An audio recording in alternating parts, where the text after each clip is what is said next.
Live from Las Vegas at the GCA show. After 2 years of hiatus, we're back in Vegas. World's largest cardboard trade show booth. Live here in Martinsville, Indiana. Live from Norwood Royal Cigars. When you guys said, you know, we want you to come on the show once a month, I was like, dude, this is it. Happy afternoon here from cloudy Florida. Happy afternoon. Happy afternoon. Presented by Kristoff Cigars, along with Hiram Solomon Cigars, and coming to you live from the Corona Cigar Company studios. Well, welcome everybody. Don't you like the way that kind of went out and just came in the nice little gentle fade and we out? don't have Ronnie really kind of Screaming? booming at us. Ronnie's actually on the phone right now with Kyle, and Kyle's trying to manage Ronnie getting online all alone there from Poor Kyle. Poor Kyle. So until we get Ronnie kind of brought back into the fold, I know hey, listen, they just got back from Texas, so you know we have Jack Toraño in the green room, waiting to come on. This is going to be a great show, folks. Should we tell Ronnie? Kyle is doing this on purpose to you because That's you right. have his cigars. Right, and he didn't release them to Kyle, so Kyle has... He leased them. He leased them only. He didn't release them. He's giving them on lease. But what was great is, and we'll get into this with Jack, the story behind the cigar line, which I'm going to love to hear that because, again, we're talking about a very well-known figure as a chef. And he's all about Flavor Town. And when we get to this cigar and this cigar line, it's all about flavor. In the end, that's what it is. So while Kyle is trying to get Ronnie on, let's introduce ourselves. Let's introduce ourselves because Ronnie never does it anyway. So sometimes he'll make it. I'm Bob Pecorini. I'm Frank, cousin Frank. I never give my last name because I want to keep that from everybody. No one should know that. Witness protection. Witness protection. Yes. and on the phone with Ronnie, I'm Kyle, the man behind the scenes right now. We can't do that. Just hang up. Just tell Ronnie it's okay. The show must go on. He needs to take the night off. Exactly. So when we come back, folks, where are we going? We're going to go. We just got on. I know, but we have to cut to commercial so we could give Ronnie a chance to get on. If he doesn't make it, he doesn't make it. He don't make it. He makes the cutting room floor. And then when we return, we're going to take a word from our sponsors. Jack Toraño will be here with us live, in person. And we'll be discussing Espinosa Cigars, this wonderful new cigar line, and some stories. Yes, I'm sure he's going to have a lot of stories. Exactly. Let's go for it. Let's go for it, and we will be back, folks. This industry is steeped in family and tradition. You know, there's generational stuff, and I see it over and over, and yet I didn't come from that. Being the outsider looking in, I got to ask all the silly questions, and people were very accepting to want to give me all the right answers. I'm very thankful for those people who kind of allowed me to come in. Now with Alec and Bradley in the business, to have our company become generational, that's pretty cool. Cigar in the Bottle is 2 palate-pleasing gifts in one. A specially blended Grand Palmier XS VSOP cognac is elegantly contained in patented, numbered bottles. Winner of back-to-back medals at the LA Spirits Awards, Cigar in the Bottle inventor Forbidden Johnny teams up with Vartan and Hendrik Kellner for this custom-blended Vartan Reserva cigar, well-preserved in a hand-blown glass chamber featuring Boveda two-way humidification.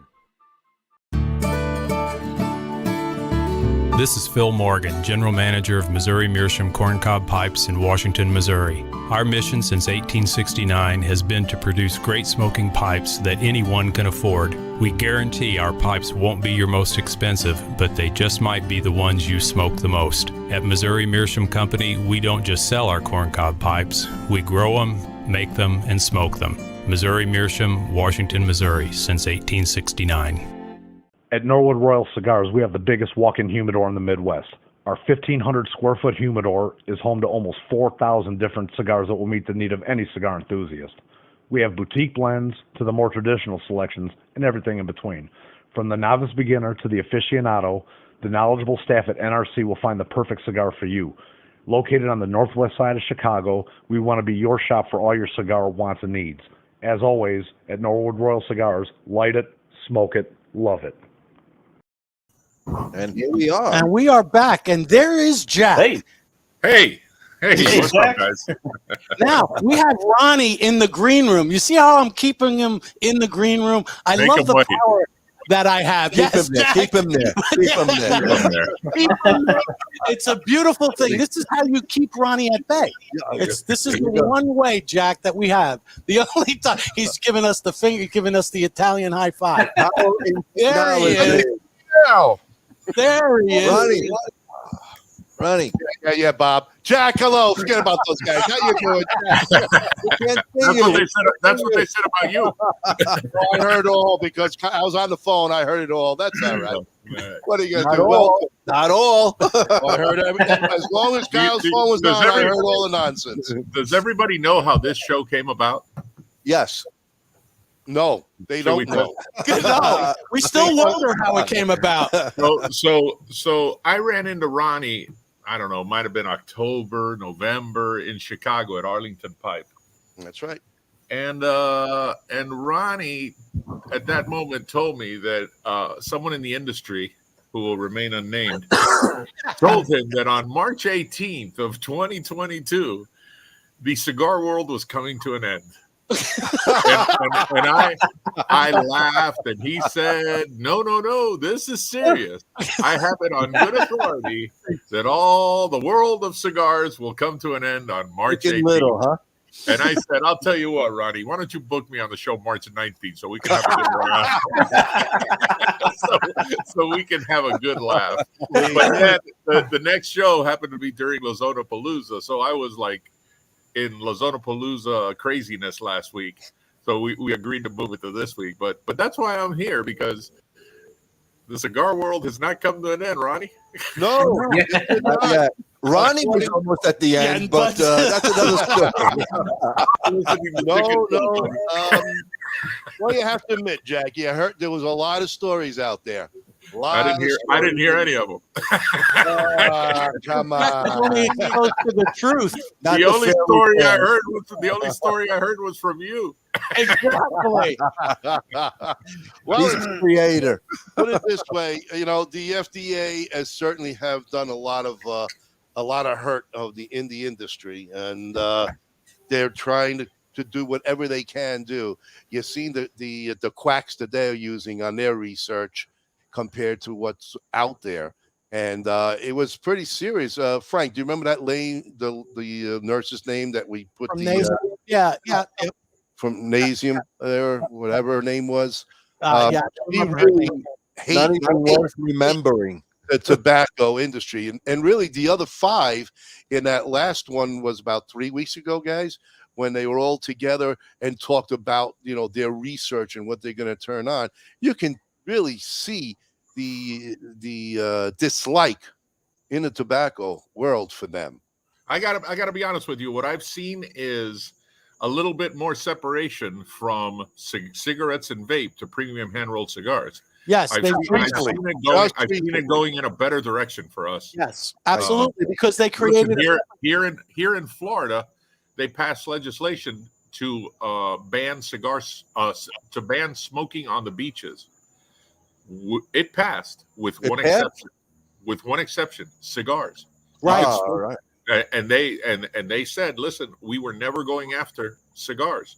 The problem we have is cigarettes and this crazy vape and disposable vapes. That's all we find. That's the garbage we find on the beach, and that's what we're cleaning up. Right. So I think it's moving in the right direction to kind of separate us a little bit. And you know, listen, hopefully the FDA is starting to understand. Yes, you will find people that say otherwise, but I'm always hoping for the best.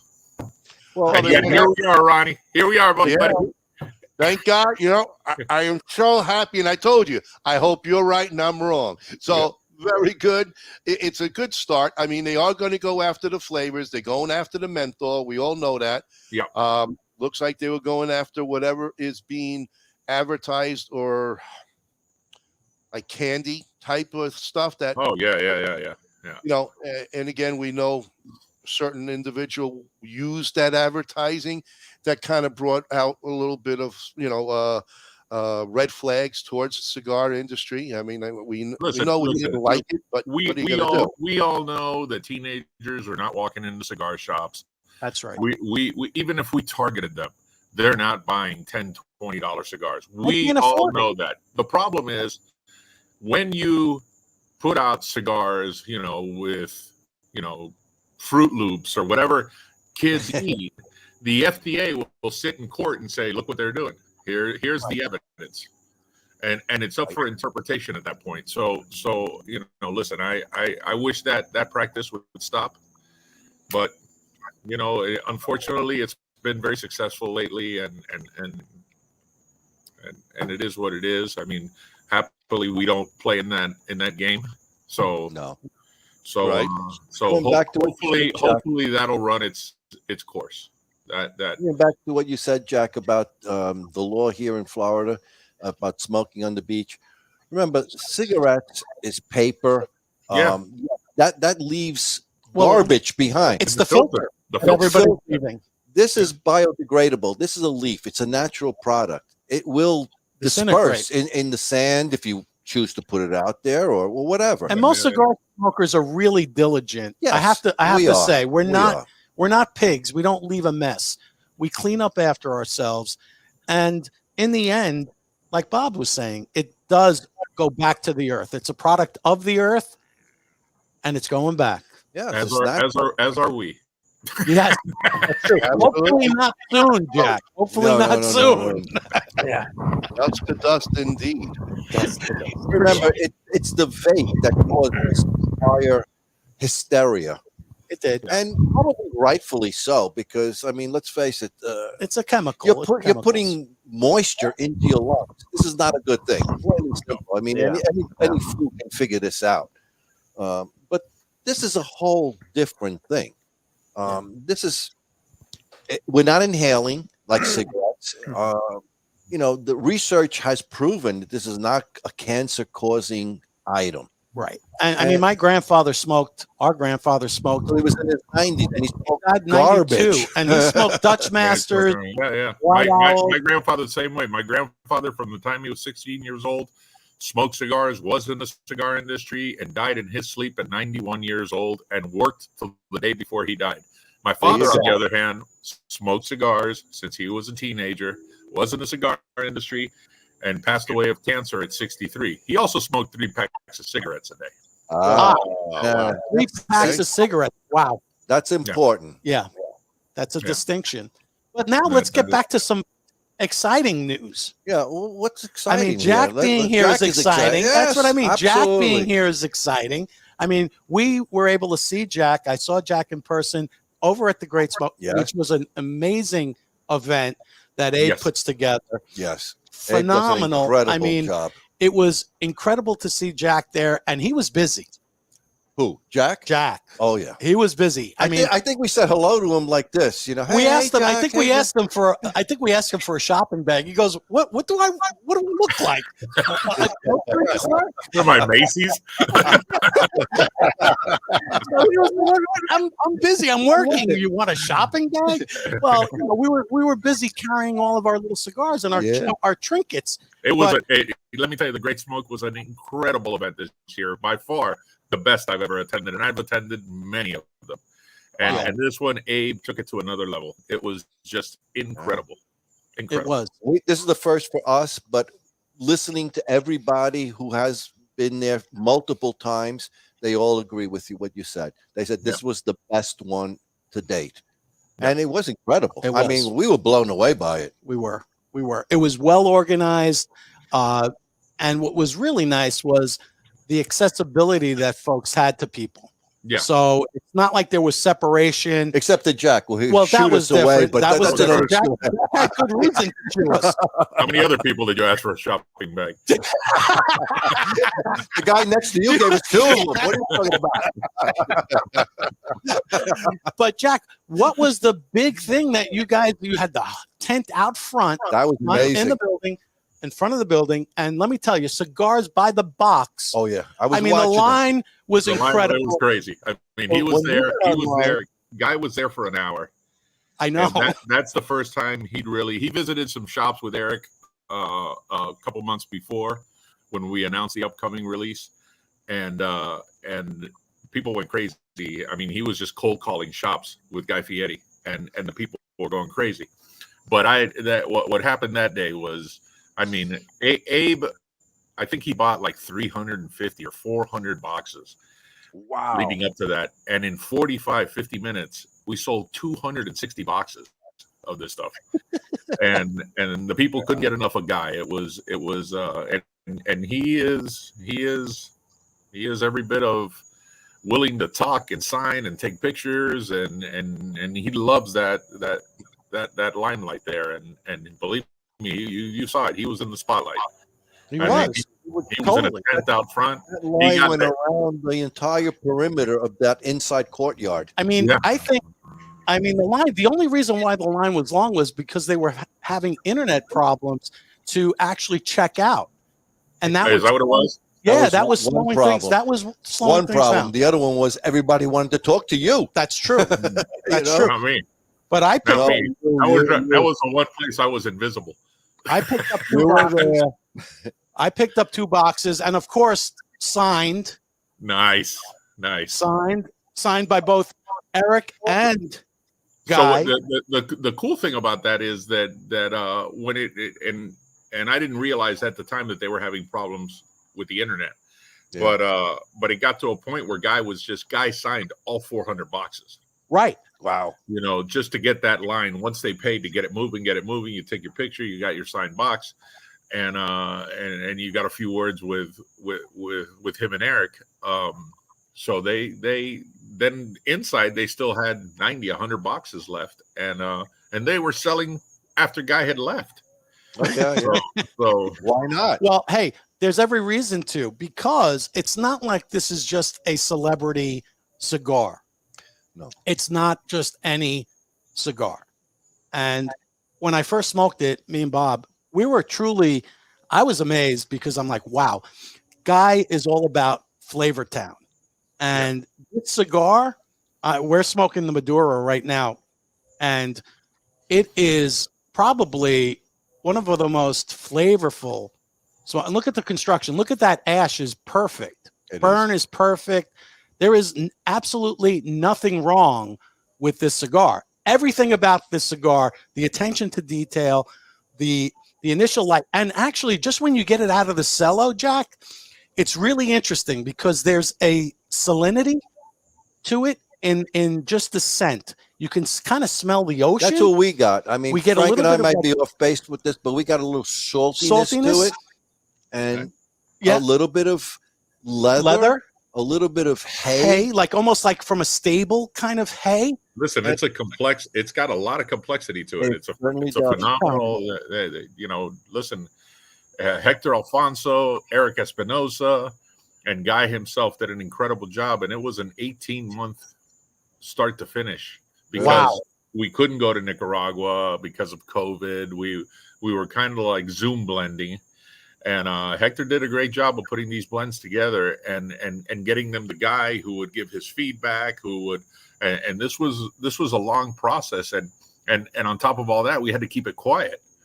So, you know, whether he'd come to the office or we'd be on Zoom calls with him, it was like, God, this is news. I want to break. Right. So what was the genesis of the cigar? Like, did Eric go to Guy, or did Guy go to Eric, or how did this all kind of come about? So Guy has been wanting to get into the cigar industry for a long time. He's been a smoker since 1990 when he got out of college.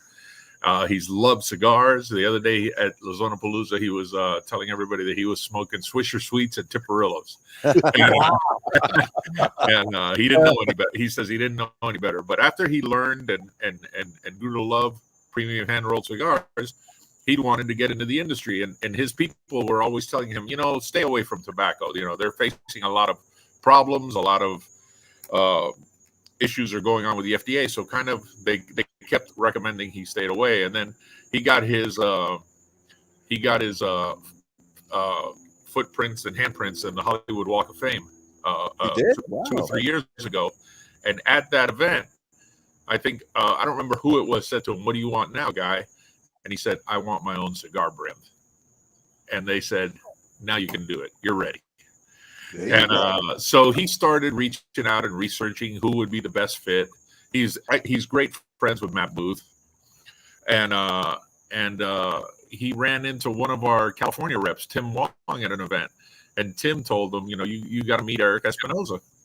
And then Matt Booth highly recommended Eric Espinosa, so he invited Eric a few years back to come to one of his events at Sobe Food and Wine Festival, and they hit it off. I mean, they are like brothers. They hit it off from day one. They hang out all the time. They talk. They spend the whole day texting each other. They became inseparable quickly. And in the beginning, he kept telling Eric that he wanted a brand, and Eric was talking him out of it. Eric said, "Listen, the celebrity game's been played in our industry over and over and over again, and it never works." And Guy said, "Why hasn't it worked?" And he goes, "Because they really don't. Once the cigar is out, they don't become involved enough. The cigar industry will read through somebody just throwing their name on a cigar." Right. Absolutely. And you could argue that the Ditka cigar had a little bit of success. The Soprano cigar had some success, but I tell everybody, no one. I mean, we've had regional athletes that are popular. Right. Jeremy Piven has a cigar now, but no one with the popularity of Guy Fieri has ever come into our industry. Right. And when he got to the Great Smoke, an hour before we set up the tent, the tent that he went out to the tent, he got there about 10 in the morning with Eric and walked around the show. And a lot of the other manufacturers were coming up and talking to him and talking to us and a whole hand. I don't want to name them, but quite a few of them, quite a few big names came to me and said, "Listen, this is great for Espinosa, but it's really good for the cigar industry to have a guy like that be an advocate for cigars." Absolutely. And he's been very active. He's already done events in Puerto Rico. He did that Great Smoke. He's going to be doing, we're sort of at the mercy of his diners, drive-ins, and dives schedule. Right. And he has promised that whatever city he's in, he will back end it with 1 or 2 events and visit those shops that supported us and supported this from day one. So far, he's kept his word. I mean, we just had Lozona-Palooza where we invite 150, 200 of our retailers and best consumers to the warehouse for a 3-day festival, and there he was Saturday at the closing party. He was there for 2 hours in the sun, taking pictures, talking to people. Wow. It was engaging. I mean, he's truly 100% in, and he told Eric, he goes, "When I do something, I don't do it to fail. So this is going to be done right." And so far, it's been an incredible ride, and I'm just happy to be a part of it. It's been really cool. So, well, Frank and I still waiting for our invitation. I mean, to Lollapalooza. Yeah. November 23. November 23. There you go, Bob. You got that? You guys are always invited, and it's funny because normally we have a lot of cigar media that comes to this event, but because of the great smoke a month ago, sadly Coop's dad passed away a couple of weeks ago. Coop couldn't attend. Right. You know, the dojo guys were there. We usually do Abe's show live on Saturday morning. That didn't happen. Abe was on vacation. So it wasn't as attended by media as it normally is. We had the how about that cigar guys were there. A few. I hope I'm not forgetting anybody. And then, no fault of ours, but it's such a craziness of who to invite and who not to invite that we inevitably forget people. Right. Well, can you mark down our names now in your calendar? Listen, I'm inviting you right now. We're getting an invite.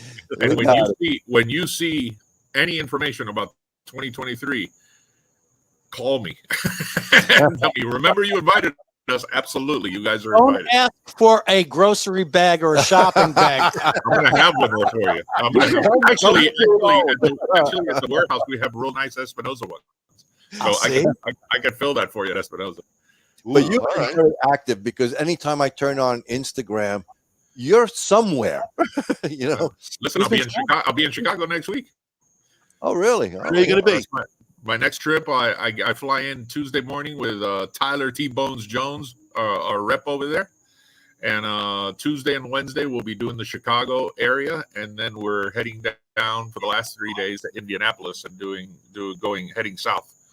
So yeah, but I'll be there. I'm sure I'll be at Arlington Pipe and Norwood Royal and all you go. shows. So you guys let us know where you're going to be on Wednesday so we can meet up with you again. I will. That would be good. Because I haven't seen anybody advertise that you're going to be there for a quick event or that. I don't think we're doing any. The events we're doing are in Indianapolis. So. Oh, okay. It's a lot easier to fly into Chicago than it is Indianapolis. Sure. So normally I'll fly into Indianapolis and then we'll take that 3-hour drive south, and there's shops to visit along the way. So it's just a lot easier, and then I'll fly out of Indianapolis on Saturday. But yeah, okay. I'll be up there. So if you get any news of any doomsday news, you'll be able to let me know in person. I'll point doomsday. And don't worry, Jack. Anything that Ronnie says, take it at face value.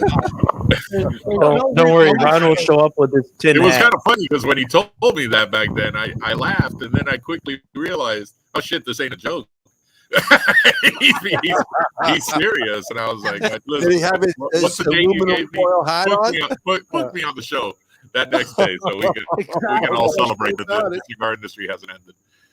Well, it turned out, like you said earlier, it actually turned out more or less in our favor, which is great.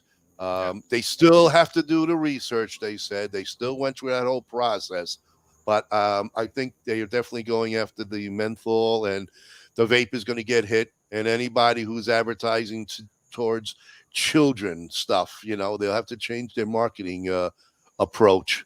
But a lot of states have already banned menthol and all those things. So Massachusetts it's done there, and there's parts, I believe, of California and Arizona, and there's who knows? Let's talk about happy stuff. Exactly. There you go. Let's talk about the happy stuff. Excellent. So what's happening with you, Jack? I mean, what's new? What's going on? Listen, like I said, we just finished the 3 days of craziness, which is like 12 to 14-hour days. Wow. Thursday and Friday is at our warehouse. So, we host everybody. We have food catered in for lunch, food catered in for dinner. And it's just a giant herf. And then weather permitting, and this year weather permitted, we move the closing party to the Hollywood, to the Hialeah Gardens Botanical Park. Oh, nice. Which is beautiful and very gracious of the mayor of Hialeah Gardens to allow us to do that. And the police department had a pig roast, so they had all this food from the pig roast. Guy Fieri's people brought brisket and all this other stuff, and Nice.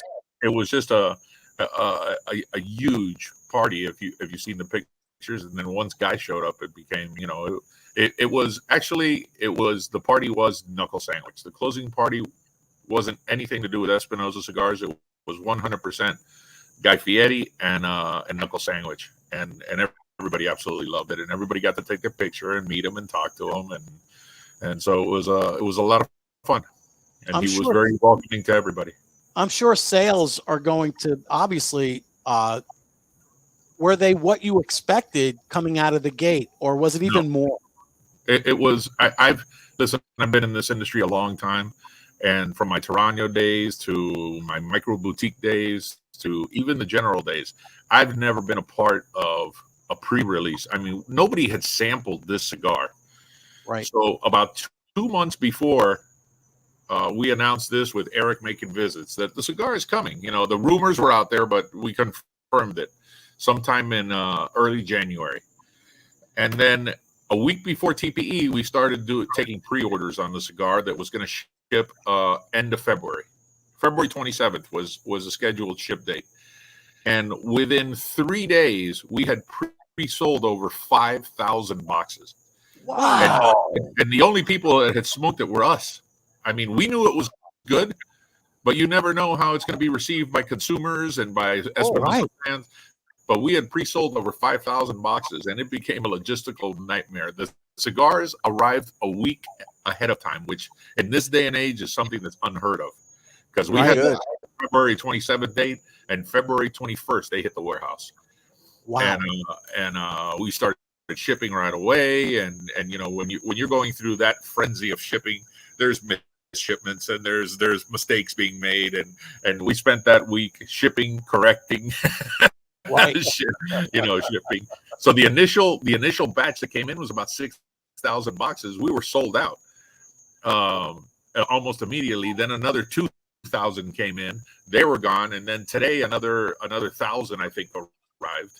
So, you know, our initial order was 15,000 boxes, and they're making them and aging them as fast as they can and getting them to us. But, you know, in this nightmare of bands and boxes and all the stuff that goes into it, that the fact that this is kind of going well is incredible.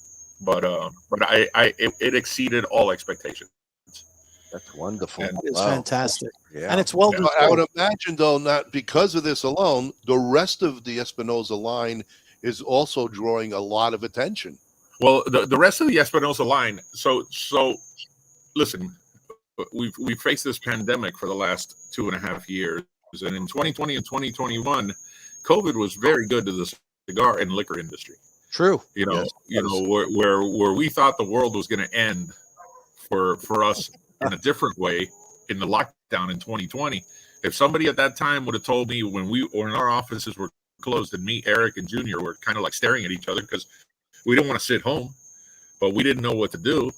And you had our financial advisor that works for Espinosa telling Eric, you got to furlough everybody. And Eric to his credit and thank you to Eric, looked at him and said, I'm not furloughing anybody.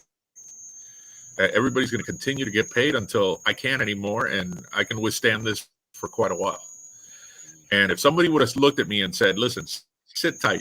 By the end of this year, you're going to love the numbers. And next year, you're going to be blown away by what happens. I would have laughed in their face.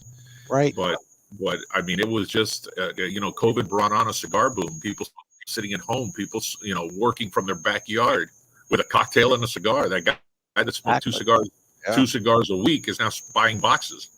And this is across the country.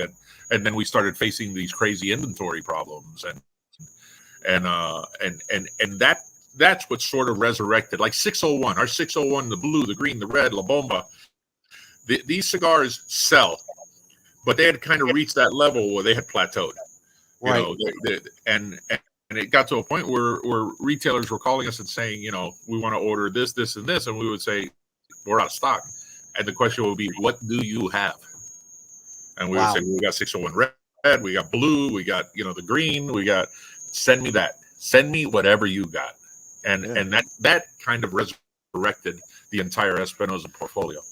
So that was leading into the Guy Fieri craziness of this year, but that carried us through 2021 was, retailers just whatever you got, we'll buy because it's going out the door here. Wow, that's Absolutely. It's interesting how the pandemic actually brought a resurgence of the cigar craze that we And a saw lot of new smokers. A lot of new smokers. Oh, Exactly. yeah. A lot of guys who are and gals, a lot of women who never smoked are smoking. Yeah.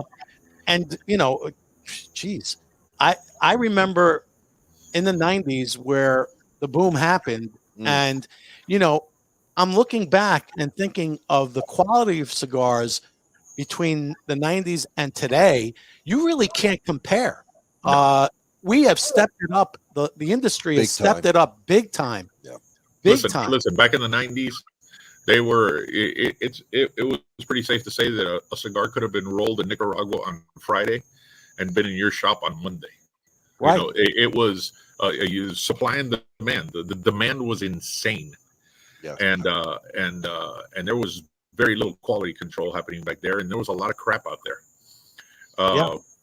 People are still smoking them. They'll take anything they can. They'll take now, anything. Now you 30 years later, education. Back in the 90s, the greatest cigars in the world were probably rolled in Cuba. But that has changed over the last 25 years. The best cigars in the world are being rolled in Nicaragua and Dominican Republic and Honduras. Those are the best cigars in the world right now. All the best farmers and growers and manufacturers, they've all fled Cuba. And they're in these places, and they're perfecting their craft over the last 25 years. So the humidor, wherever you go, where Arlington Pipe or Norwood Royal in that incredible humidor, that's where the best cigars in the world are sitting right now. And my concern at the time was, we can't exactly, there was times and we have over 100 SKUs, but there were times that we had 30, 40 SKUs out of stock. Wow.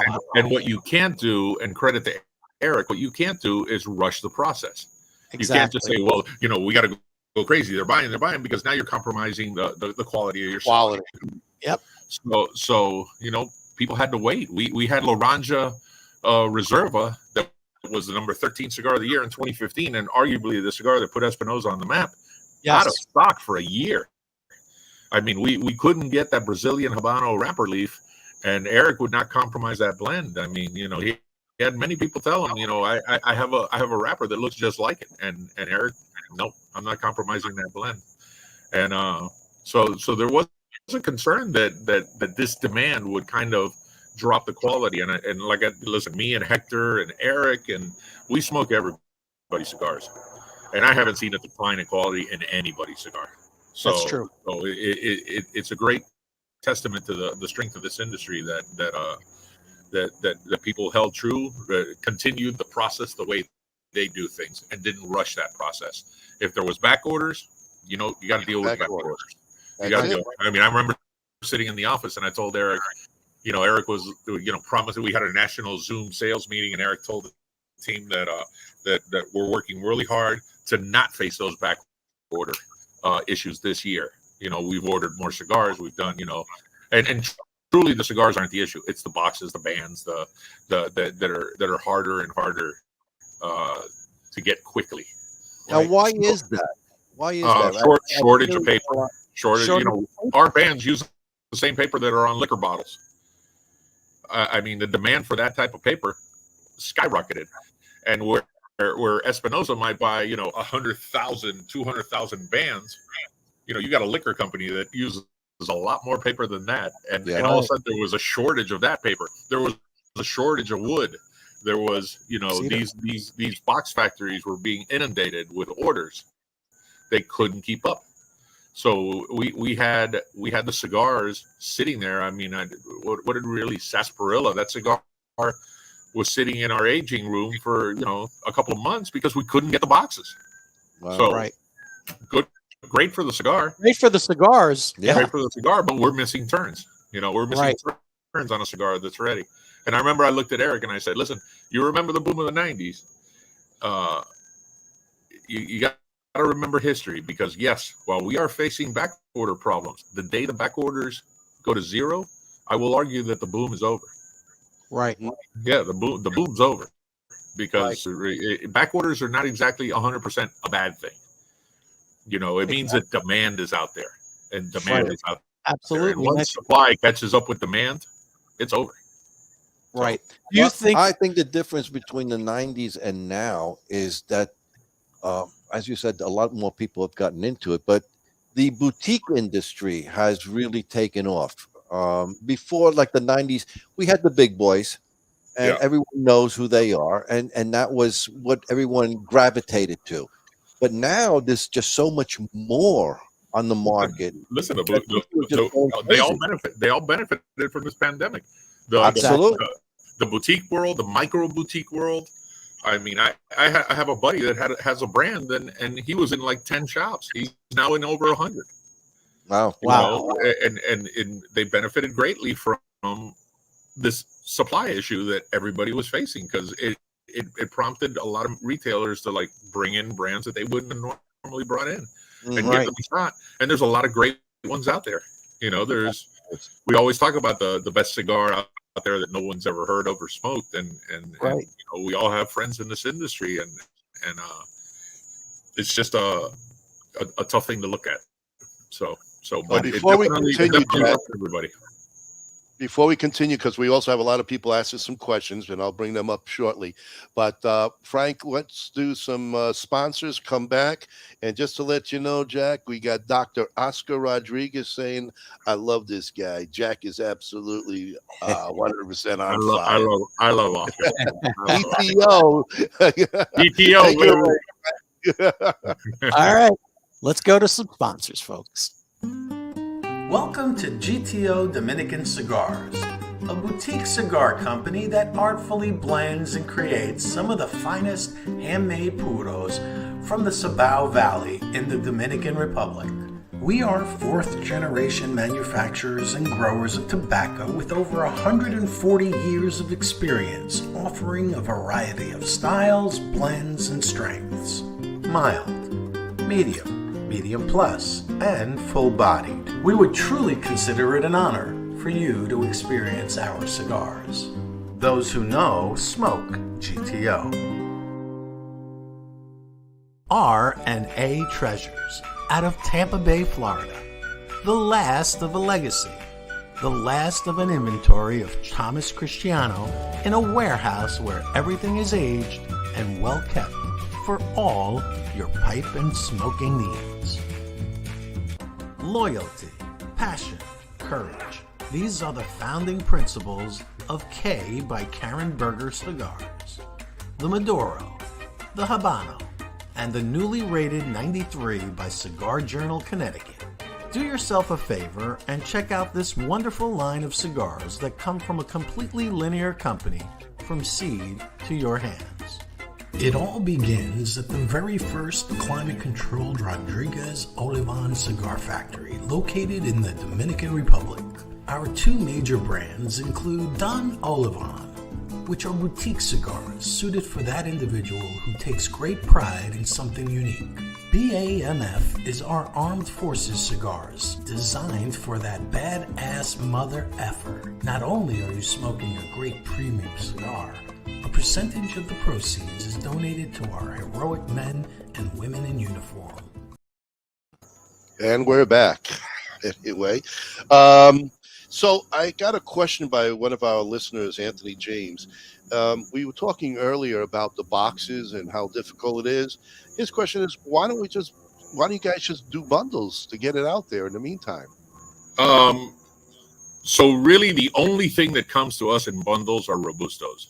And they're basically for reps as samples. We don't order, like La Bomba has 7 SKUs. Habano has 6 SKUs. Laranja 6 or 7 SKUs. We would have to build a bigger humidor twice the size of what we have now to house all the SKUs in bundles as well.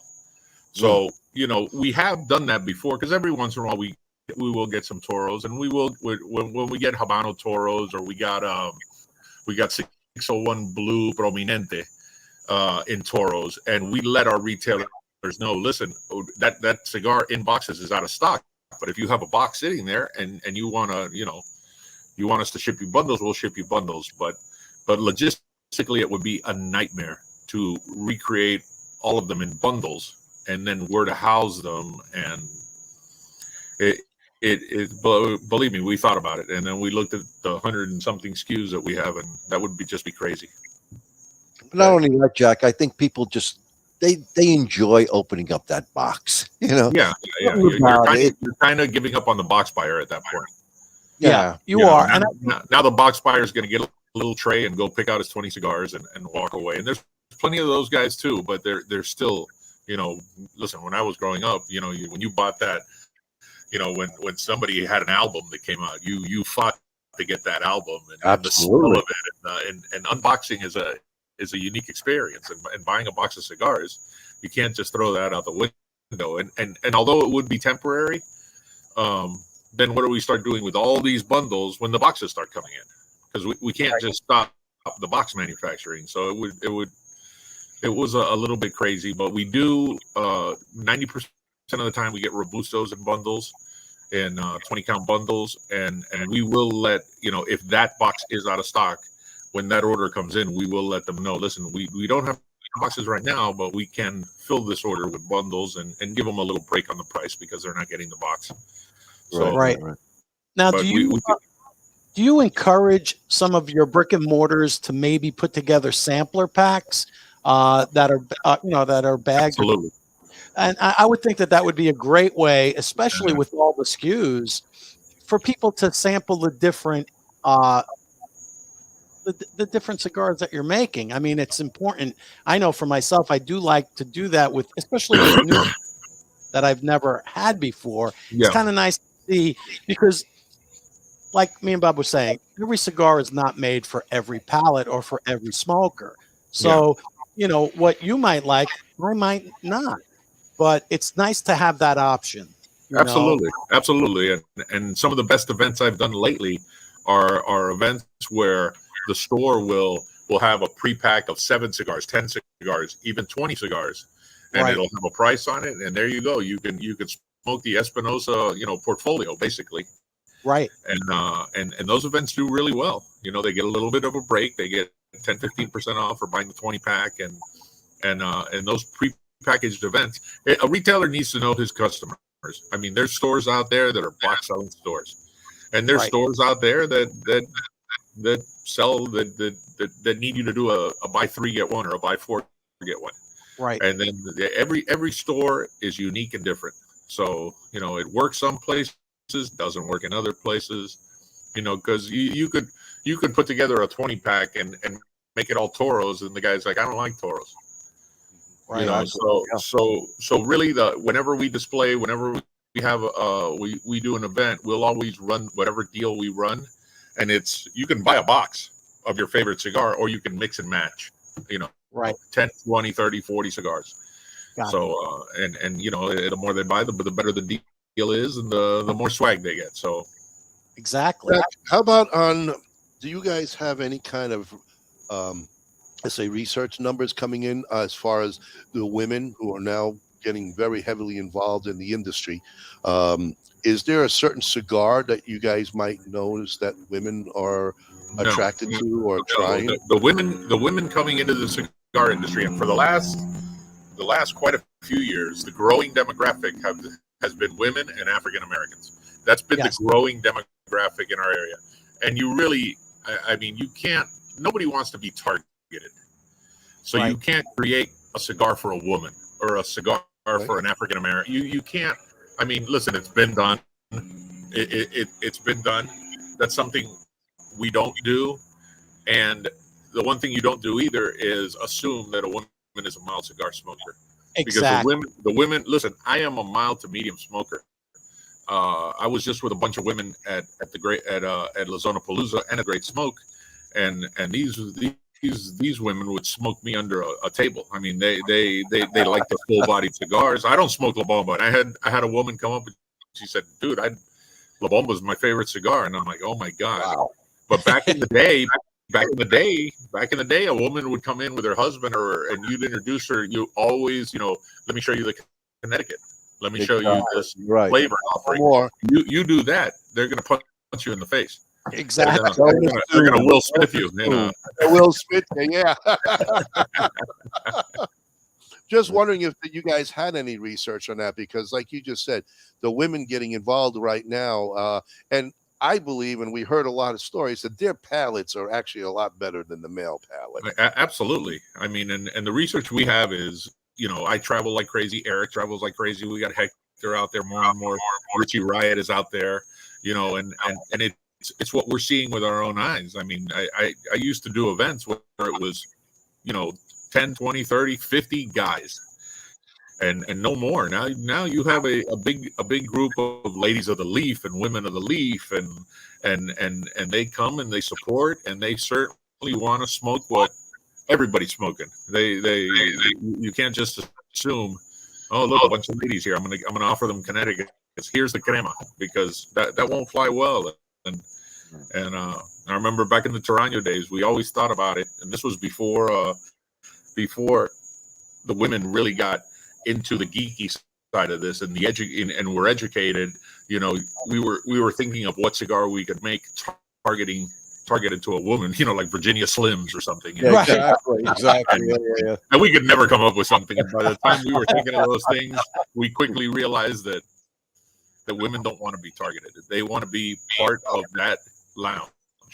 Right. And they want to smoke what everybody's smoking. And if Ronnie's sitting there and Ronnie says, I love this Laranja Azulejo, sits medium to full, that woman's going to say, I want to smoke it. Right. Wow. Nice. And it shouldn't be broken down by gender. I mean, there's no reason for that. It's down to individual palates. Yeah. That's bottom line. It truly is. And I think what I love about the knuckle sandwich and this Maduro is it pairs fantastically with bourbon on the rocks or neat or a great coffee, because I had it with a wonderful cappuccino and it was a marriage made in heaven.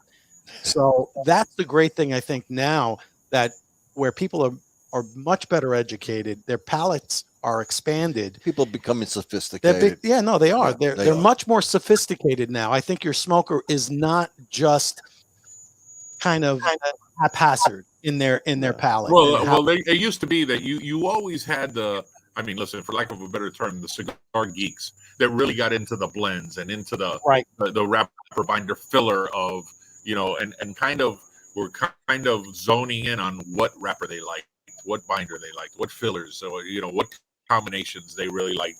There was always that small demographic of those guys that has grown immensely. Exactly. Yeah, immensely. It's no longer going into the drugstore and buying, a 5-pack of White Owls anymore, because that's there. Right. People have become very educated and they know what they like. It's plain and simple. I mean, absolutely. If you don't like something, you're going to say, no, it's not for me. Yeah. Hey, Jack, we have our listener, Tim McCabe.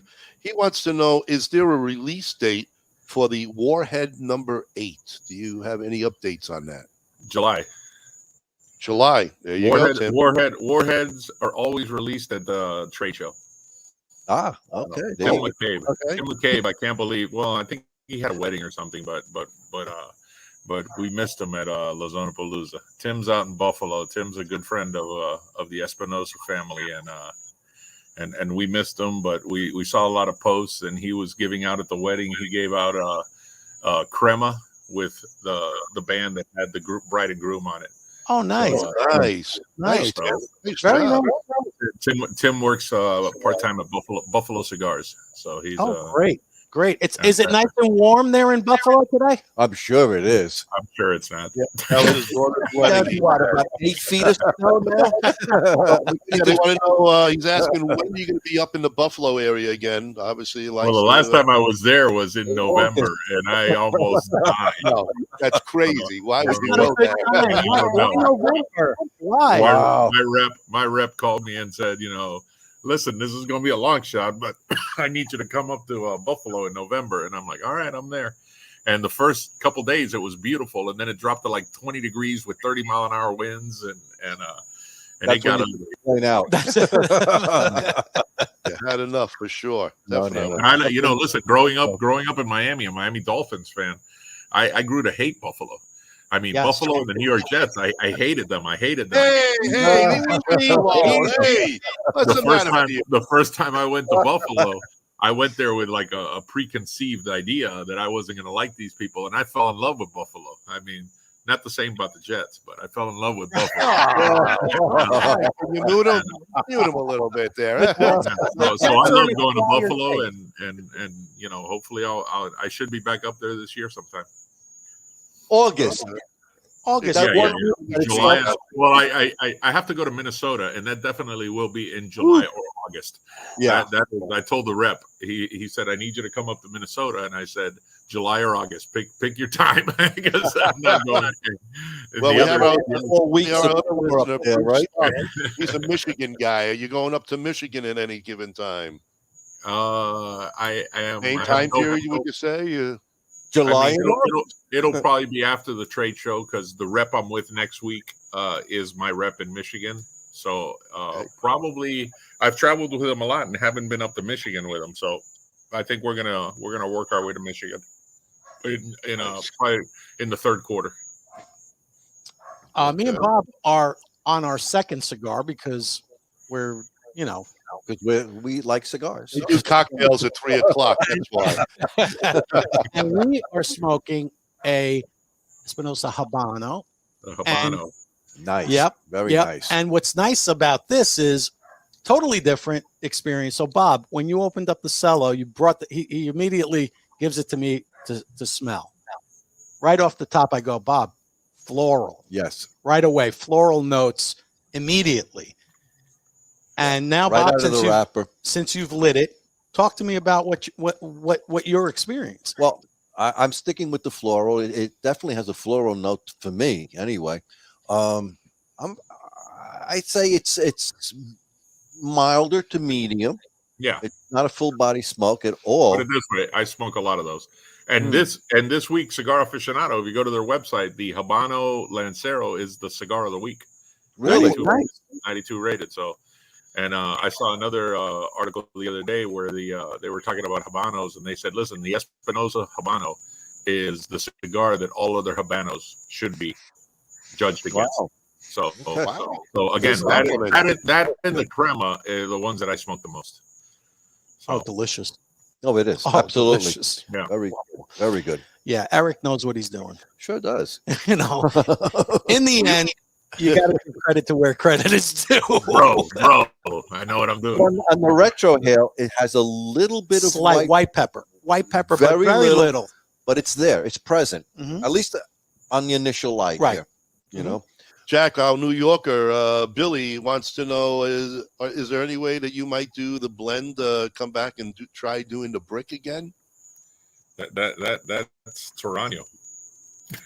Okay, no, I mean, I hear you. I had to ask. General in their catalog kept one Toraño SKU. Everything else was shipped off to CI of the Toraño line, and the one they kept was the brick. So the General still sells the brick. As a matter of fact, at the TPE, I had a guy that came up to me and wanted to buy brick, and I said, "Well, I don't sell it anymore." But I walked him over to the General table, and introduced him to the rep, and that's the guy you give the order to. So nice. Well, I'm obviously, going through the sarsaparilla. Oh, the sarsaparilla. Okay. All right. Excellent. What else does Eric have up his sleeve? Anything that you can do an exclusive tonight on? So we have at the PCA, we have at least 5 new releases. Whoa! Possibly 6. We have last year we reintroduced 601 Black, which was a medium to full body Connecticut. Something that Espinosa played around with about 8 or 9 years ago. Sorry. Tell them you're busy, Jack. There you go. Something that Espinosa played around, but the market really wasn't ready for a medium to full bodied Connecticut. But Hector's been fighting to bring that back, and we decided to bring it back in the same way we bring back Warhead 7. Warhead is the same blend year after year, different Vitola. kind of it was to give you an idea of how the size of the cigar can dictate the taste and how much it can vary. Like the Warhead 6, well, I couldn't smoke it. It was so powerful. Warhead 7 in that box press Churchill kind of mellowed the blend out a little bit, and I can smoke it. We're coming out with a 660 in the Warhead. Warhead 8 is a 660. Oh, that's nice. That's a nice size. We like that. Yeah, so we've been getting, we don't, our portfolio doesn't feature a lot of 660. We tend to stay more closer to the traditional Cuban sizes, and really Laranja Azulejo is the first time we immediately out of the box came out with a 660. I think we're looking to extend Murcielago to a 660. Nice. We are, La Bomba has a 660, but we don't have many 660s. So, there's still a great demand for 660s out there. So, we're gonna play with the Warhead 8 a little bit and see what that size does to that blend. So 601 Black, same idea. Last year we came out with what was 601 Black last year? A Toro, I believe it was a Toro, and we're changing the blend this year. We're changing the size this year, and we'll change that once a year, limited to a few. Demand will dictate how many boxes we put out in that year. Like Warhead 6, we sold over 6,000 boxes, 10-count boxes. Wow. Warhead 7, because of the issues we've been having with getting cigars, we're at about 3,000. But usually it's anywhere from 2,000 to 4,000 boxes made in any year before we switch over to the next year. Gotcha. So we just got another shipment of Warhead 7, and that'll last us through June. Well, I don't know. We got 1,000 boxes and 500 of them sold today.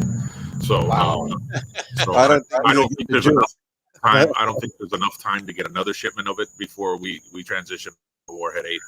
And then we have La Se Provincia, which is the Eric Espinosa Jr.'s baby, which is a tribute to the original Six Providence. Very unique boxes, hand-painted boxes. They're different every year. This year, it's the province of Camagüey. The box is insane. I mean, that they're working on. That'll be released at the show. This is the 10-year anniversary for not only Espinosa Cigars, but for the La Zona factory. So we're going to put out a 10-year anniversary Espinosa and a 10-year anniversary La Zona. Nice. So, yeah. We got a lot of things happening in July. Certainly do. That's amazing. By the way, one of our co-hosts, Joe, wants to know when the last time you were up at Norwood, did Vic have you try his Don V by any chance? His personal new cigar line? Was it available then? I don't know when the last time you were there. I was there October, maybe. So I think it came out right after that area. But he said when you do get out there, ask Vic for a try of his Don V. And Vic is one of my favorite guys in this industry. I love Vic Shaw. He's amazing. That humidor, that shop that he has, he's going to take over that whole shopping center one day. But I think he will. The way I was there when they were building the humidor, and I didn't quite, envision it the way he was explaining what was going to happen. And then when I went back, it was completed. That's just one of the nicest humidors in the country. It is, for sure. I mean, for sure. It goes kudos to Vic. And that's not easy to do, especially in a place like Chicago, which is, high taxes.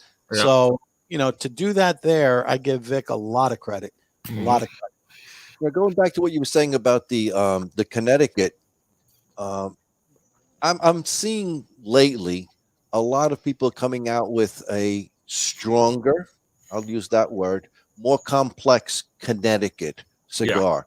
And that seems to be a new trend. And I am not a Connecticut smoker, but lately I've been picking up a few that have really impressed me quite a bit, because it's not that old Connecticut, that mild, almost smoking air type of cigar. Well, that's what I was used to, because I used to smoke a lot of the Casa Toraños, and that was like smoking air. I mean, a wonderful cigar, but didn't really have a lot of nuances or complexity. It was just a mild cigar that paired well with coffee in the morning.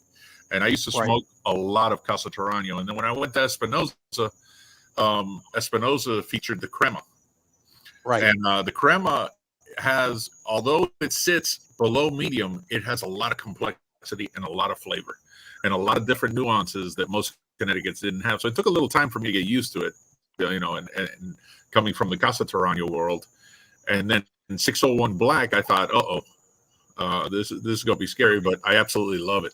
You know, I can't get enough of that 601 Black too. It's medium plus, beautiful complexity, and, you know, nice strength to it.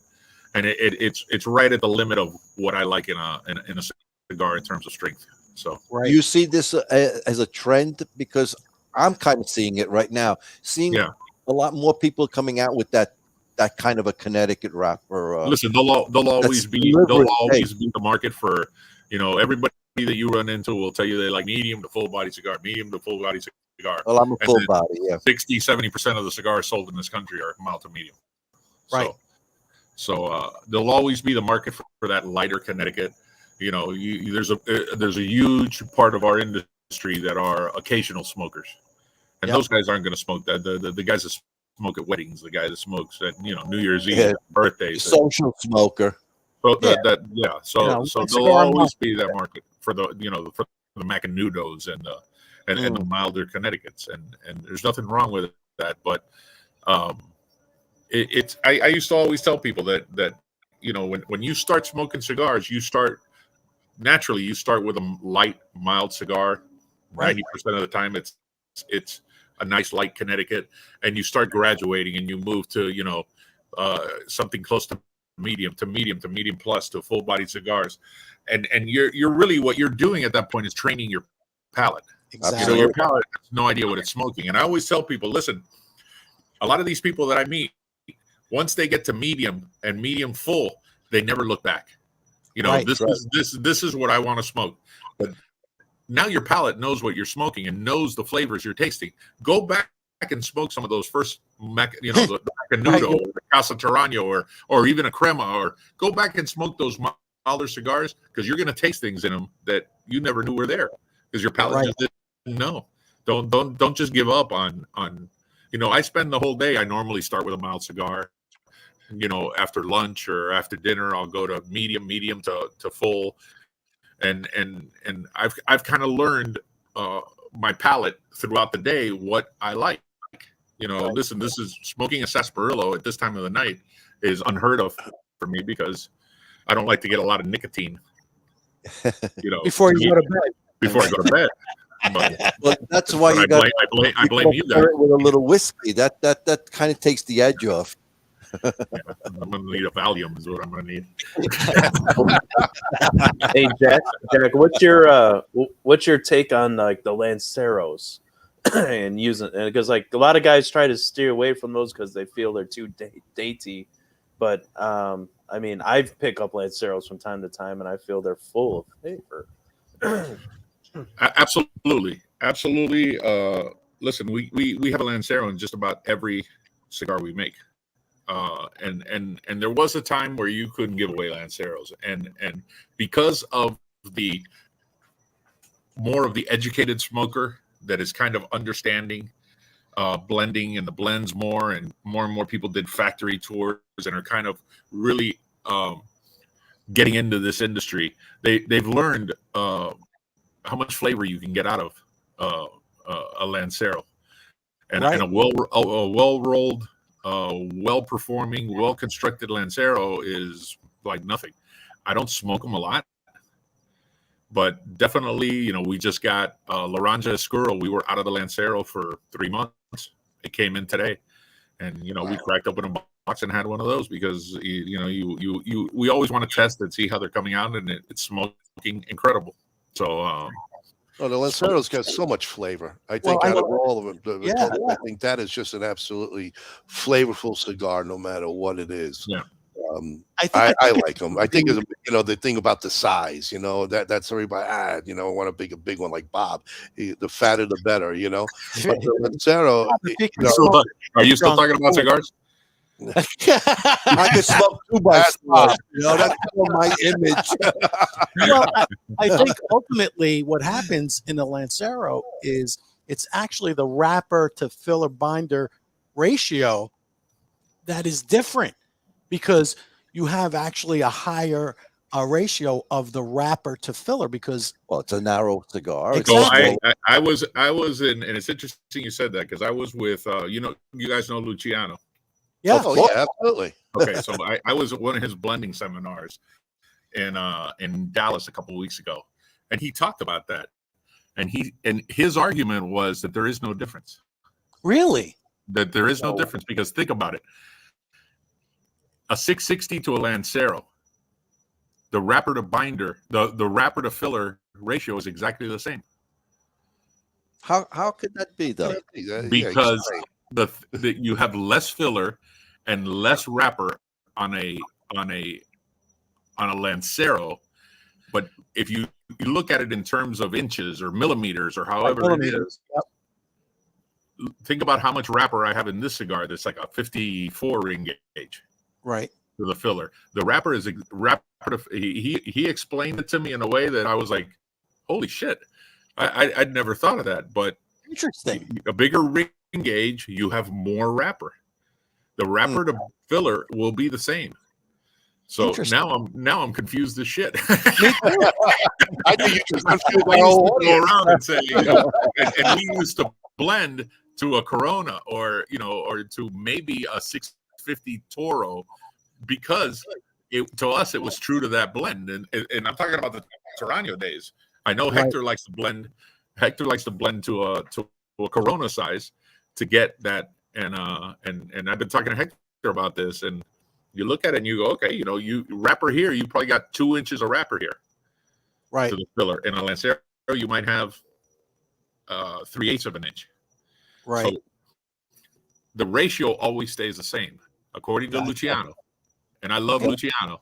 So I'm gonna go with Luciano.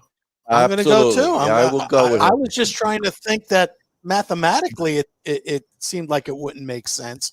I am inches away from pulling out a ruler one of these days right?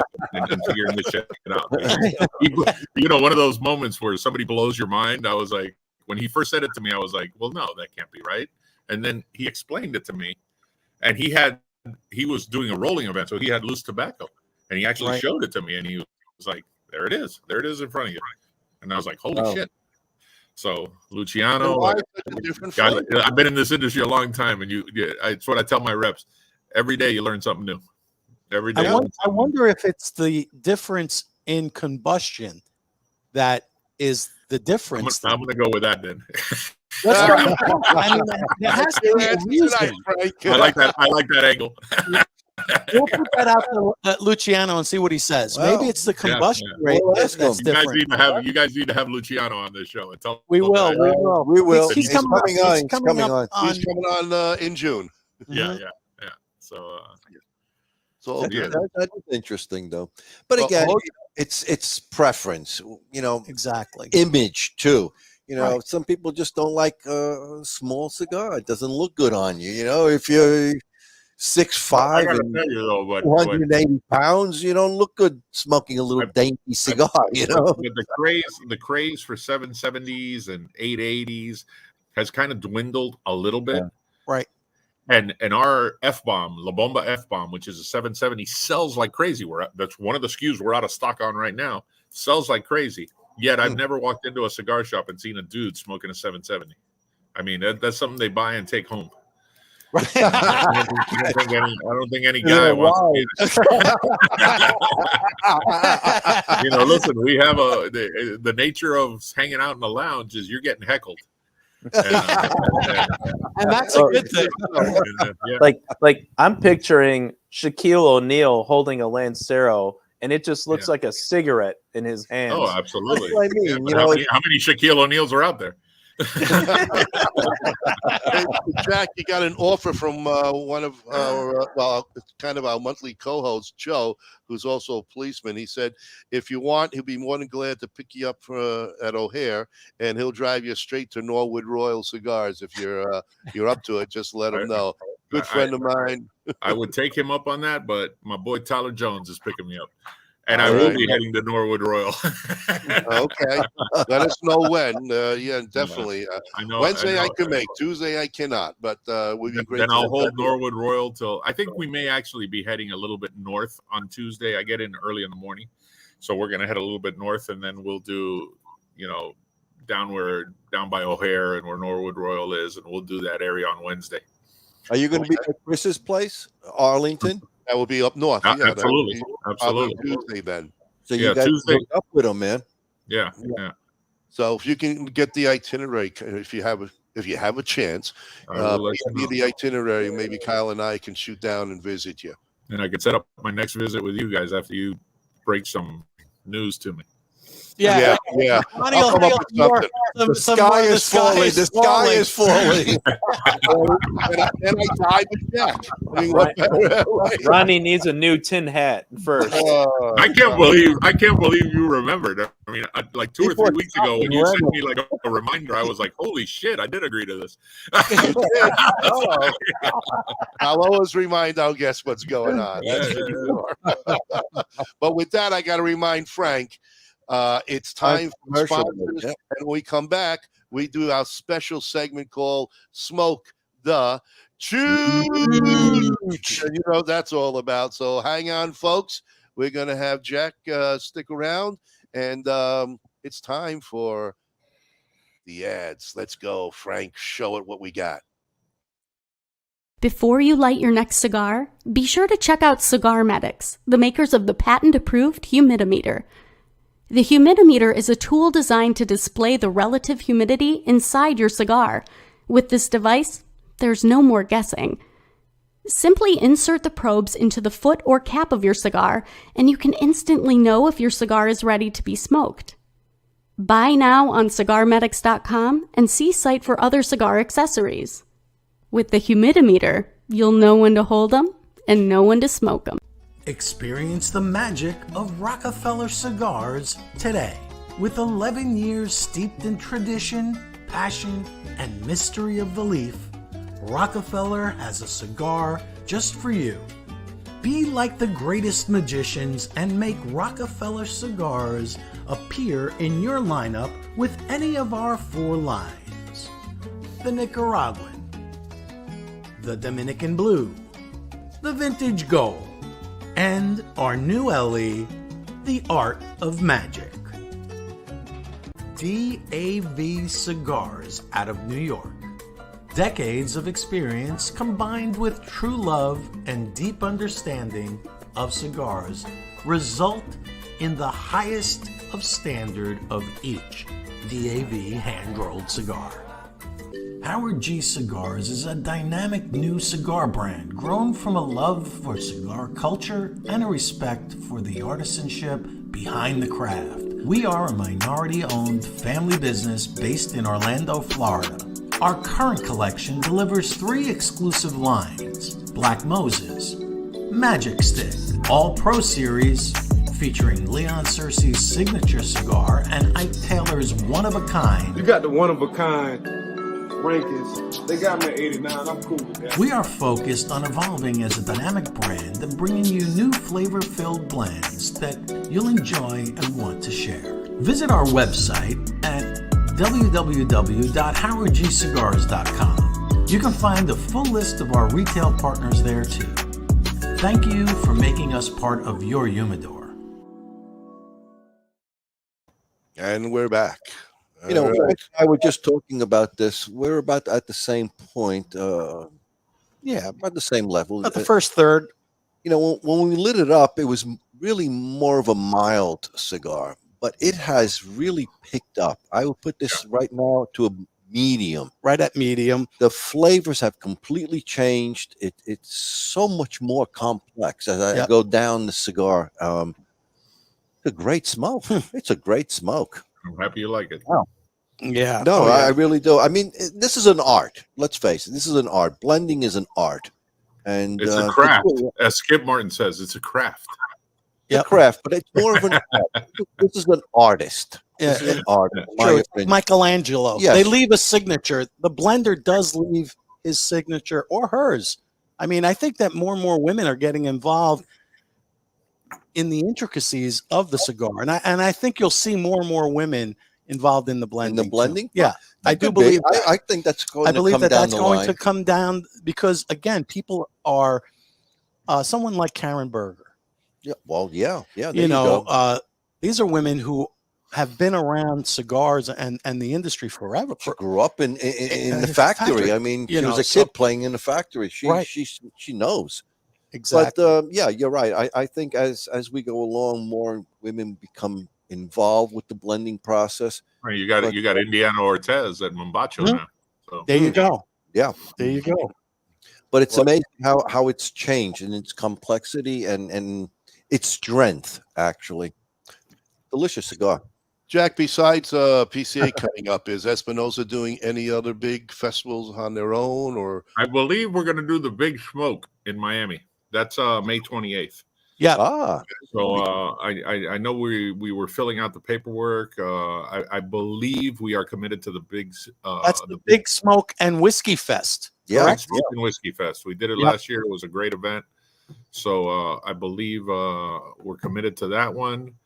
And I know Eric and my rep Tony Gomez out there in Dallas will be at Smokelahoma. I love that name. I like that name. Smokelahoma. That's end of April, I think. I can't really remember when that is, but look up Smokelahoma. No tornadoes that month, right? Yes. I don't know. There's some bad ones. I think there's some bad ones going through tonight or tomorrow. Oh, really? Oh, yeah, there is. But not Oklahoma. I think it's a little further south. But I don't think New Orleans wants another. I don't think they can take another one. So, Jack, when we do our Smoke the Chooch Oh, wait, I got another one. I will be in May. I will be at Let My People Smoke, the big multi-vendor in Philadelphia out of Twin Smoke Shop. Anthony Renzulli's event, which is arguably one of the most incredible events food-wise you've ever been a part of. Okay. So that's May 12th in just outside of Philly. Nice. Nice. All right. Well, we're not in Jersey anymore, so we can't get down to Philly, but I know. We should try, Bob. Yeah. Bob's not driving. Bob can hardly see. He can't make it, 15 minutes away. His wife has to drive. If I go to Philly, I got to go to Pat's for cheesesteak. There you go. Oh, listen, don't tell the people at Twin Smoke Shop you go to Pat's because the Gino, or better that, yes, do it because they will turn you on to some Philly cheesesteak sandwiches that will blow those away. So really, yeah. Oh, boy. The first time I went there, I was at Pat's and Gino's. I want to go to Pat's and Gino's, and they were like, "What's wrong with you? What's wrong with you?" So you don't know. They made a phone call, and the most amazing sandwiches arrived like half an hour later. And I still went to Pat and Gino's because I had to try them. Absolutely. Yeah. And Barry Bones, our man down there, said they are expecting some bad weather all day tomorrow and night. So Barry, be safe down there, you and your family. Be safe. Go ahead, Frank. Oh, as I was saying, our segment called Smoke the Chooch, which is basically me trying to stump first you guys and then the audience and giving them the opportunity to win, as Ronnie says, what does he call it? A present? A present? Gift away or gift away. Gift away. So, Jack, we were wondering, is there anything that maybe Espinosa can put together to give to our win? Absolutely. I got some stuff left over from Lazona Palooza. I'll take care of whoever wins. All right. Espinosa Cigars. We're going to be part of the gift away tonight. Excellent. Are you ready to get stumped? We're going to do a little 4 or 5 questions for us chooches and Jack, of course. And then after that, we'll give you guys a shot for some Espinosa cigars. One last question. Anthony James wants to know, Jack, when you're going to Houston? In the third quarter. My next trip with Tony Gomez will be Houston. I just did Dallas for the UG Fest, and I haven't been to Houston in a while, so we'll be heading to Houston in the third quarter. Oh, there you go, Anthony. Get ready for him. All right. Actually, maybe the end of the second quarter. We'll see. Okay. Perfect. So as I like to say, it's time to play Smoke the Chooch. And I'm going to first play my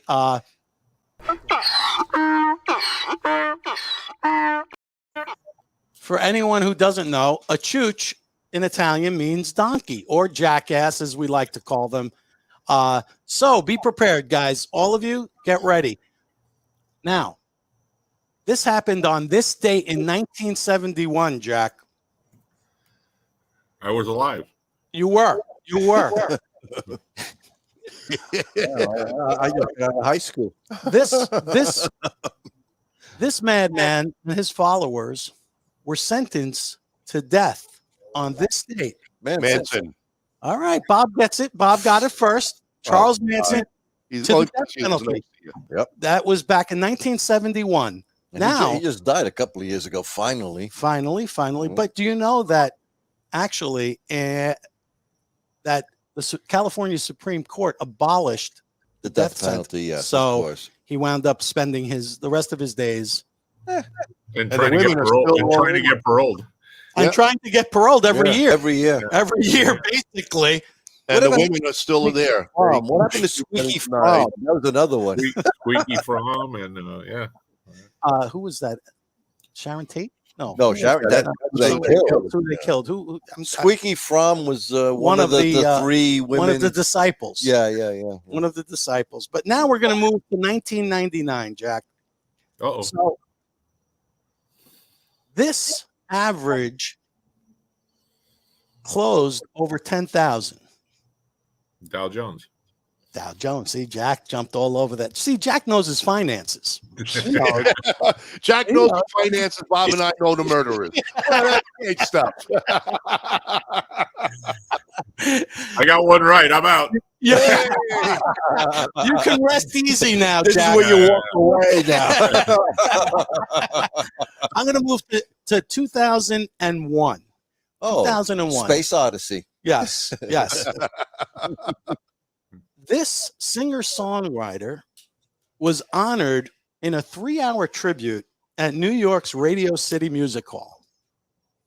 Guest performances included Billy Joel, Paul Simon, the Go-Go's, Carly Simon, David Crosby, Jimmy Webb, and also the Beach Boys. I'm going to go Elton John. No, Elton John was also part of the performers. Paul McCartney. Who was the man of the hour? Singer McCartney. that was honored. 2001. Eric Clapton. Oh, no. Was it Lee Greenwood? No, I'm going to give you a hint, and if you guys don't get this, I really feel sorry for all of you. He was a member of the Beach Boys. Oh, Brian Wilson. Oh, there you go. I knew Bob would know, and Bob knows his music. So, I'm going to give you guys one more. One more, and then we go to the audience. All right. So we're moving to 2006. 2006. This is going to be interesting. I don't know if you know this one. So this took place, and the entire world was able to witness it. 2006, a solar eclipse. Woo! Wow! Look at Jack. Wow. So he knows his finances, and he knows when the sun shines or doesn't. Or doesn't shine, either way. Exactly. Wow. Good one. You like that, huh? You like that? Yeah. All right. For our choochie audience out there. This is for the audience. All right. The Take audience. a look on the sides there, guys. I don't have it, so Frank and Kyle, you guys take a look. All right. So, for the audience now, this is for the big money. For an Espinosa or cigar. Espinosa cigars, whichever you prefer. In this instance, it's going to be for the cigars. Okay. All right. But that's money, too. That's money. It is money. Right. It is money. Okay. You putting it up on the screen? No, I'm going to. Okay. The answer will be on the screen, but the question will be read. Okay. Because it's a simple question. Since today we were featuring the Knuckle Sandwich by Guy Fieri,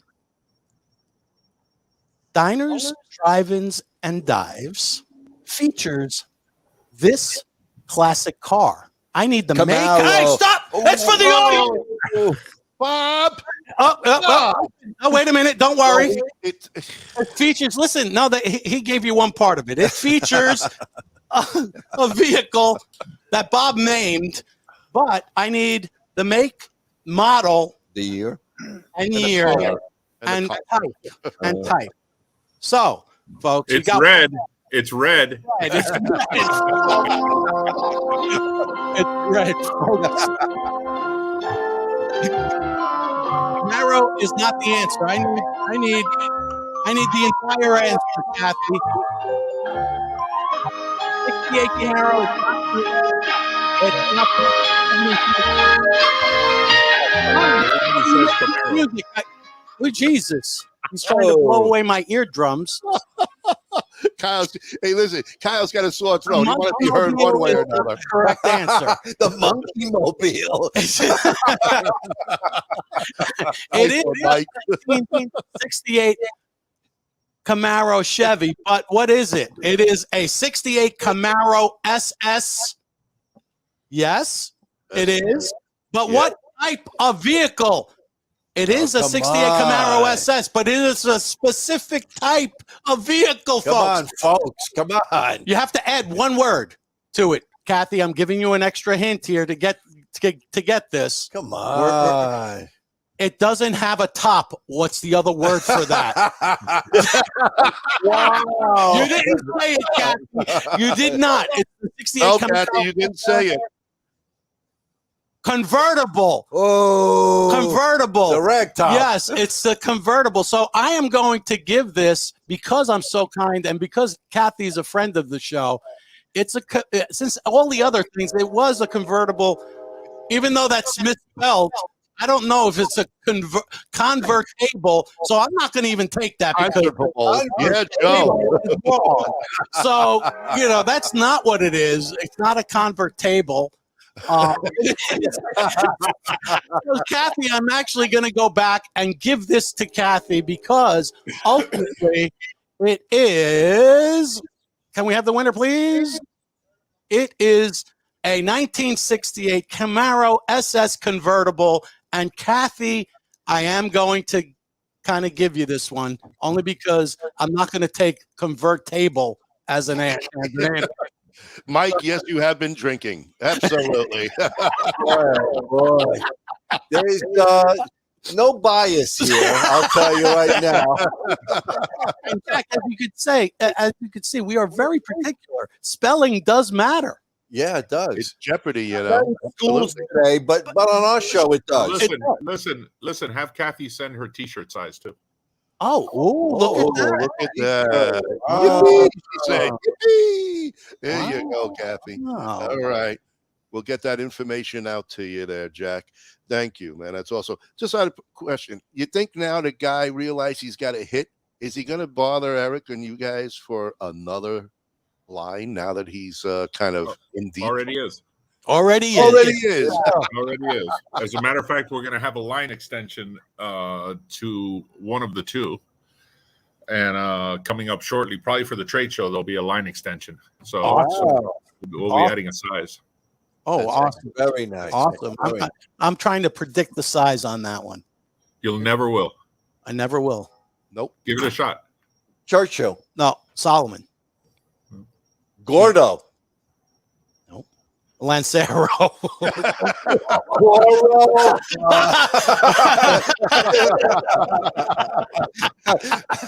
Jack just doesn't want to tell us. He just I would tell you if you guessed it, but like Kathy says, you guys suck. I didn't see that. Where, Kathy, did you read that? Kathy is a 5XL. Yes. 5XL, by the way. Let's see what she says about that.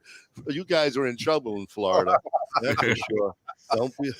Joe, don't be a hey. Okay, is Kathy in Florida? No, she's in Long Island. Long Island. Long Island. All right. Yeah. We'll get that information to you. Sweet. I'm right. Yeah, you're always right, Kathy. Ha ha ha. Anyway, Jack, really want to thank you a lot for taking time to join us. Absolutely. Anytime, guys. We hopefully I can make the run and see you when you're in Arlington. This was a lot better than the last time I was on the show, which was in the lobby of a hotel in Charlotte. Yeah, I remember that. Yes, I remember that. In and out. Yeah, that was good. But congratulations on a spectacular smoke with Guy and, of course, all of Espinosa Cigars. Fantastic line. And we are looking forward to all the rest of your new releases.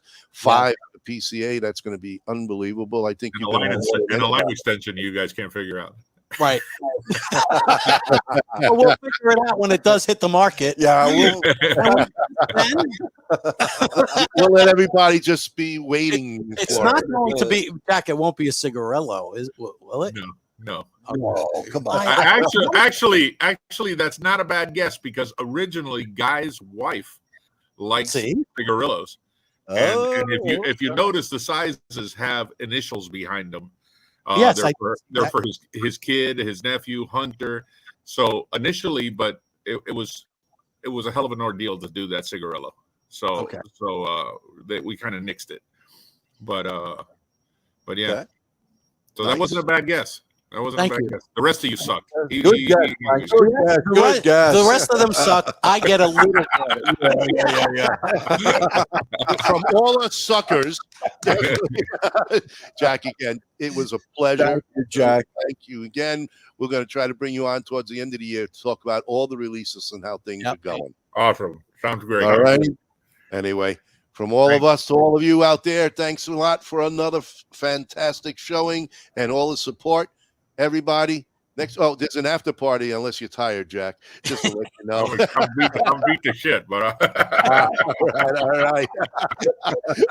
Take care, everyone. We'll catch you next week. Light them up, everybody. Good night, everyone. Good night, everybody.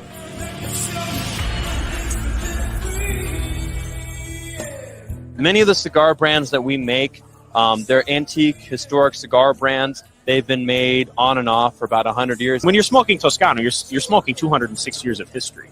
The Italians are here. For some reason, we'll find a lot of Italians on this show. Listen, I'm a Jersey guy. Hey, we won't hold that against you. We invented this we want to give people the opportunity to smoke the cigar at the optimal level. The huge cigar. Can you believe it? The Blanco 9 Chuch. ¿Cómo va? ¿Está bien? ¿Qué dice? ¿Cómo está? Finally, I can answer the question. Anything new? Yeah. And we have some cool new stuff from Oliva. This is a passion for me. It's not a job. Your love and passion for this is, I love unbelievable. That's why we can make pipes out of this variety of corn. 11 years ago, I went back. I bought the rights to everything La Polina. Sure, it's family. And restarted the brand again as a tribute to my grandfather. It's nice because you get to see a lot of your friends. You got to remember, I've been doing this for 30 years, so a lot of these people are like family. Build a platform where we could celebrate boutique cigars. Leave Starlight House blend for one store in Pennsylvania. Wow. Join forces of pipe tobacco and superheroes. I always look forward to the Super Bowl events, and I always looked at the trade show as just one of those things. We're not just selling cigars. We try to live our lives, and we use this as a means to share our stories and to really create community. Hold on, man. Wow, man, you got me. Tell my brothers to line them up. We'll drink that whiskey from those old dirty cups.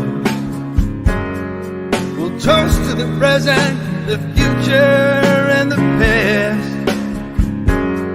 This ain't my first drink, but it ain't my last. 'Cause this world is so beautiful. I see its love come shining through. This world is so beautiful. I see its love come shining.